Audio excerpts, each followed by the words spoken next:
2025. Kamusta naman kayo sa 2025, guys? Ako, grabe yung pinagdaanan ko talaga sa year na to. Year of the Snake nga, taman talaga.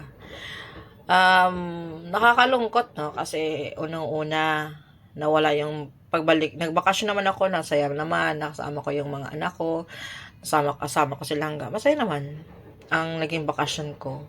Sa kabila talaga ng saya, may kaakiba talagang lungkot.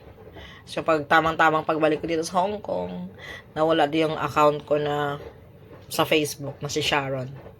Yung main account ko talaga. Isa sa pinakamalungkot na nangyari sa buhay pagbalik ko dito after vacation. Grabe, no? Yung mga unexpected talaga ba? So, yun lang.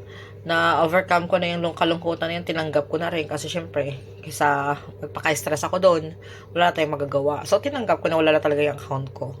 Pangalawa naman, maraming pagsubok.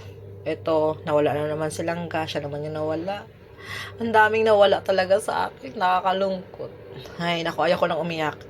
Kasi, syempre, marami na sana mga plano, pero nakapanghinayang dahil talagang may purpose talaga si God, no? Sa akin.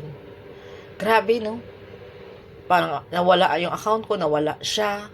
At ito naman yung another pagsubok, kaliwat kanan na dumating. Tapos ito na naman yung inaasahan ko na magkakasahod ako sa YT channel ko sa Made in HK.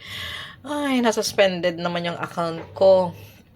So, ma-postpone or ma-delay ng ating mga sahod yan kung magiging okay pa yung account ko, kasi kung hindi talaga siya maging okay, hindi ko makuha yung sahod ko. Sayang naman yung pinaghirapan ko doon talaga, grabe. At sa mga super chat na binigay mga membership, sobrang sayang. Grabe, no, talagang sinusubok ako ni God sa mga pagsubok na to, financially, emotionally, spiritually, physically, lahat talaga, guys. Pero ito nga, andito pa rin ako, kapit pa rin sa Kanya. Patuloy pa rin akong naniniwala at nagtitiwala na alam ko lahat ng ito ay malalagpasan ko sa tulong pa rin talaga niya. Kasi wala naman talaga tayong ibang makakapitan kundi siya lang talaga. So, yun lang. Ma-share ko itong 2025, ang daming pagsubok, pero andito pa rin si Sharon, ay nanatiling pa rin nakatayo, no? At hindi nawawala ng pag-asa na ito ay temporary lang. Mas may malaking blessing pa talaga na darating sa akin. God knows everything. Syempre, ganun talaga ang buhay, ups and down. Maranasan talaga natin yan, parang umiikot na lang talaga tayo, no? Pero darating na yung time na giginhawa din tayo one day. So, thank you sa lahat ng supportan nyo, guys, ha. Bye.